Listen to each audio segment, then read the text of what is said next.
رنگی ٹاؤن پہلی صف میں موجود ہے، قرآن الماری میں موجود ہے، پھر بھی موبائل پر قرآن پڑھ رہے ہیں، کیا یہ ٹھیک ہے؟ جائز ہے، موبائل پہ بھی پڑھ سکتے ہیں، زبانی جب پڑھ سکتے ہیں، قرآن سامنے رکھا ہوا ہے لیکن آپ زبانی پڑھ رہے ہو تو موبائل پہ کیوں نہیں پڑھ سکتے؟ لیکن ثواب زیادہ مصحف میں پڑھیں، اس کی الگ برکت ہوتی ہے۔ جتنا پروٹوکول دیں گے قرآن کو اس کی اتنی برکتیں زیادہ ہوں گی۔ لیٹ کے تلاوت بھی جائز ہے نا، لیکن بیٹھ کے کریں گے تو زیادہ ثواب ملے گا۔ بغیر وضو کے بھی جائز ہے، وضو کر کے کریں گے تو اور زیادہ عزت دے رہے ہیں۔ تو بغیر مصحف کے زبانی بھی پڑھ سکتے ہیں، لیکن قرآن سامنے رکھیں گے تو اور زیادہ اس کی اہمیت ہوگی اور آپ کے دل میں بھی اس کی عزت بیٹھے گی۔ دیکھو دین میں نا اپنے مزاج کو مت داخل کیا کرو۔ بعض دفعہ انسان کے اوپر کوئی اس کا اپنا دل چاہ رہا ہوتا ہے کہ ایسا ہونا چاہیے، یہ دیکھو شریعت میں کیا ہے۔ اب جب موبائل میں قرآن پڑھنا جائز ہے تو جائز ہے نا، اس میں کیا ہے؟ ہاں بہتر ہے پڑھ لو۔ تو بعض لوگوں کو یہ ہوتا ہے موبائل قرآن سامنے رکھا ہے موبائل میں پڑھ رہا ہے، تو کیا ہو گیا اس میں؟ بہت ساری چیزیں ہم دن میں نا لوگوں سے واسطہ پڑتا ہے ہمارا، تو وہ بری چیز نہیں ہوتی، لیکن آپ کا ایک خاص معیار بن چکا ہوتا ہے تو آپ کو بری لگ رہی ہوتی ہے وہ۔ میں بتایا تھا نا اعتکاف میں لوگ بعض دفعہ پوری پوری رات پڑے سوتے رہتے ہیں، تہجد نہیں پڑھتے، تو ہماری انتظامیہ کے بعض لوگوں نے کہا یہ اعتکاف میں آئے ہوئے ہیں تہجد نہیں پڑھ رہے، تو میں نے کہا نہیں پڑھ رہے تو کیا ہے، تو پڑھے رہنے تو فجر تو پڑھ رہے ہیں نا، پڑھ لیں اچھی بات ہے، ان کو سمجھاؤ، لیکن نہیں پڑھنے سے آپ کو تکلیف کیوں ہو رہی ہے؟ ٹھیک ہے نا، یہ تکلیف ہونا غلط ہے، اس کا مطلب آپ شریعت سے بھی ایک ہاتھ آگے جانے کی کوشش کر رہے ہو، شریعت سے آگے مت نکلو بھائی۔ اعتدال پہ رہنا چاہیے، اعتدال پہ، افراط و تفریط کا شکار نہیں ہونا چاہیے۔ شریعت کا حکم ہے کہ کھانا سامنے آ جائے نا، بھوک لگ رہی ہے اور کھانا ہی سامنے آ گیا تو آپ جماعت چھوڑ سکتے ہیں، کھانا کھا لیں آپ، اس کا معمول بنانا جائز نہیں ہے۔ لیکن اگر کبھی ایسا ہو گیا کہ بھوک بھی لگ رہی ہے اور کھانا اتفاق سے اسی ٹائم پہ آ گیا سامنے، اب وہ چھوڑ کے جائیں گے، کھانا بھی خراب ہو جاتا ہے، ٹھنڈا ہوتا ہے، بعد میں دوبارہ گرم کرنا پڑتا ہے۔ بعض دفعہ یہ ہوتا ہے دل بھی نہیں لگتا نماز میں کہ یار ادھر کھانے کی طرف توجہ رہتی ہے۔ تو نبی صلی اللہ علیہ وسلم کی صحیح حدیث ہے اذا وضع الطعام اذا وضع العشاء فابدؤوا بالعشاء، کہ جب رات کا کھانا رکھ دیا جائے تو کھانا پہلے کھا لو۔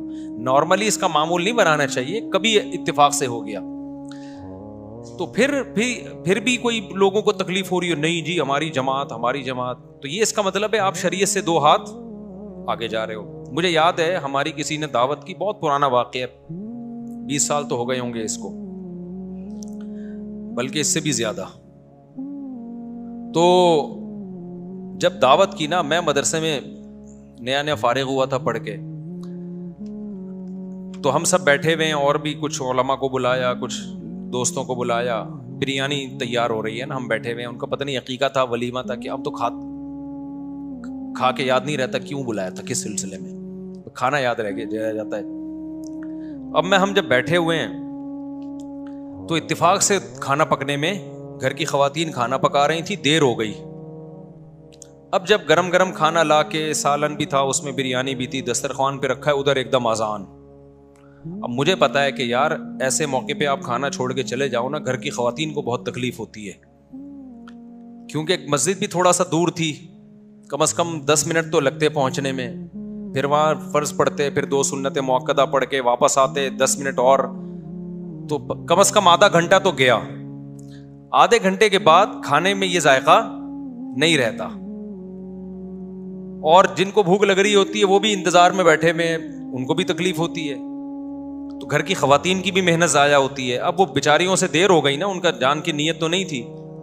میں نے مسئلہ بھی سنا ہوا تھا، مجھے پتا تھا کہ شریعت کا حکم ہے کہ جب ایسے اتفاق ہو جائے تو پھر کھانا کھا لو آرام سے، پھر جماعت کو مؤخر، جماعت کی بڑی حیثیت ہے اسلام میں، لیکن جہاں اللہ نے گنجائشیں دی ہیں تو وہ تو پھر اللہ کو سے آگے نہ نکلو نا۔ اب میں نے وہاں کہہ دیا، میں نے کہا نہیں اب کھانا کھائیں گے آرام سے۔ اچھا اس میں بھی بعض لوگ یہ کر رہے ہوتے ہیں، جماعت نکل رہی ہے جلدی لکھاؤ جلدی لکھاؤ، یہ غلط ہے، پھر یہ بھی غلط ہے۔ جب کھا رہے ہو تو پھر تسلی سے کھاؤ، قضا نہ ہونے دو، اتنا تسلی نہیں کہ قضا ہو جائے، قضا کرنا تو کسی قیمت پہ جائز نہیں ہے، لیکن اب شروع کر دیا تو گھڑی دیکھنا، یہ بھی میزبان کے لیے یہ عمل بھی تکلیف دہ ہوتا ہے۔ یار ہم تو 1 مہینے سے دعوت کا کہہ رہے تھے، اب جب غلطی ہو گئی ہم سے، دیر ہو گئی ہم سے، یار اب آپ یا تو کھا لو یا چھوڑ کے چلے جاؤ، نہ ادھر کے نہ ادھر کے۔ میں نے مسئلہ بتایا، لوگوں کو میں نے کہا بھائی اس بارے میں صحیح حدیث ہے, ہم نے علماء سے سنا ہے, مفتیان کرام سے سنا ہے, جب کھانا آ گیا ہے تو اب میزبان کا بھی اکرام ہے. ہم کوئی عادت تو نہیں ہے نا جماعت چھوڑنے کی, سب ماشاءاللہ جماعت سے نماز پڑھنے والے لوگ تھے. میں نے کہا اب کھا لیں آرام سے. نہیں جی جماعت نہیں ہماری. ایک نے کہا میری تکبیر اولیٰ اتنے عرصے سے نہیں چھوٹی, دوسرے نے یہ کہا, انہوں نے کہا, کیونکہ سارے نیک لوگ تھے نا تو مسئلہ تو نیک لوگوں کے ساتھ ہی زیادہ, یعنی بعض دفعہ, ہمیشہ نہیں. میں کہہ رہا ہوں یار کھا لو, کہہ رہے نہیں بھائی ہم کیسے چھوڑ سکتے ہیں. تو مجھے لگا کہ اپنا مزاج جو ہے نا, مزاج اور ریکارڈ بنانا کہ ہم جماعت نہیں چھوڑتے, یہ ریکارڈ کی زیادہ ویلیو ہے, شریعت دوسری طرف ہے. تو یہ غلط ہے. سمجھتے ہو کہ نہیں سمجھتے ہو؟ ایسے موقع پہ بھائی میزبان کا دل رکھنا زیادہ بہتر ہے. لیکن کبھی کبھار ہی ہو, ایسے پوستی بن کے روزانہ کھانا ہی اس ٹائم پہ پکوا رہے ہو تو غلط ہے. عبداللہ بن عمر رضی اللہ تعالیٰ عنہ بہت نیک بزرگ صحابی تھے. ان کے بارے میں ہوتا ہے کہ ادھر اقامت ہو رہی ہوتی تھی اور بعض دفعہ گھر میں کھانا پکنے میں دیر ہو گئی اور کھانا سامنے لا کے رکھا تو بھوک بھی سخت لگی ہوتی تھی, تو اقامت ہو رہی ہوتی تھی اور آپ کھانا کھا رہے ہوتے تھے. لیکن اس کا معمول نہ بنائیں. اور اگر ایسی پرابلم نہیں ہے, بہت زیادہ بھوک نہیں ہے اور کھانے کا خراب ہونے کا بھی خطرہ نہیں ہے, تو پھر نماز ہی پہلے پڑھیں آ کے. صحابہ میں تو کھاتے بھی 2 ٹائم تھے نا, شدید بھوک لگ رہی ہوتی تھی. تو خلاصہ یہی ہے کہ شریعت سے آگے نکلنے کی کوشش نہ کریں. جہاں اللہ میاں نے جو کہہ دیا اس کو اسی طرح کر لیا.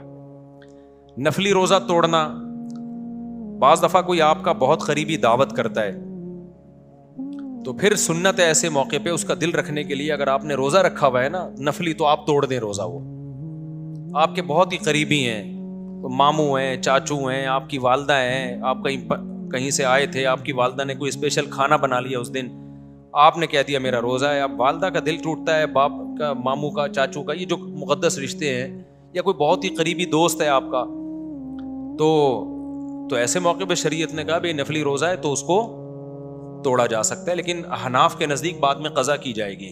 دیگر ائمہ کے نزدیک قضا نہیں ہے, لیکن احناف کے نزدیک بعد میں قضا ہے, کیونکہ امام حنیفہ کہتے ہیں یہ بھی نظر یہ فعلی ہے. منت جیسے زبان سے مانی جاتی ہے تو عمل سے بھی ہوتی ہے. تو جب کوئی عمل جب تک شروع نہیں کیا وہ لازم نہیں ہوتا, لیکن جب شروع کر دیا تو اس کو کمپلیٹ کرنا لازم ہے. تو یہاں آپ نے توڑا ہے شریعت کی وجہ سے, لیکن کمپلیٹ کرنا پڑے گا, کیونکہ لا تبطلوا اعمالکم, قرآن کہتے ہیں اپنے عمل کو ضائع مت کرو. تو یہ بعد میں قضا کر لیں اس طرح. سمجھتے ہو کہ کہہ دیا میرا روزہ ہے. اب والدہ کا دل ٹوٹتا ہے, باپ کا, ماموں کا, چاچو کا, یہ جو مقدس رشتے ہیں, یا کوئی بہت ہی قریبی دوست ہے آپ کا, تو ایسے موقع پہ شریعت نے کہا بھائی نفلی روزہ ہے تو اس کو توڑا جا سکتا ہے. لیکن احناف کے نزدیک بعد میں قضا کی جائے گی. دیگر ائمہ کے نزدیک قضا نہیں ہے, لیکن احناف کے نزدیک بعد میں قضا ہے, کیونکہ امام حنیفہ کہتے ہیں یہ بھی نظر یہ فعلی ہے. منت جیسے زبان سے مانی جاتی ہے تو عمل سے بھی ہوتی ہے. تو جب کوئی عمل جب تک شروع نہیں کیا وہ لازم نہیں ہوتا, لیکن جب شروع کر دیا تو اس کو کمپلیٹ کرنا لازم ہے. تو یہاں آپ نے توڑا ہے شریعت کی وجہ سے, لیکن کمپلیٹ کرنا پڑے گا, کیونکہ لا تبطلوا اعمالکم, قرآن کہتے ہیں اپنے عمل کو ضائع مت کرو. تو یہ بعد میں قضا کر لیں اس طرح. سمجھتے ہو؟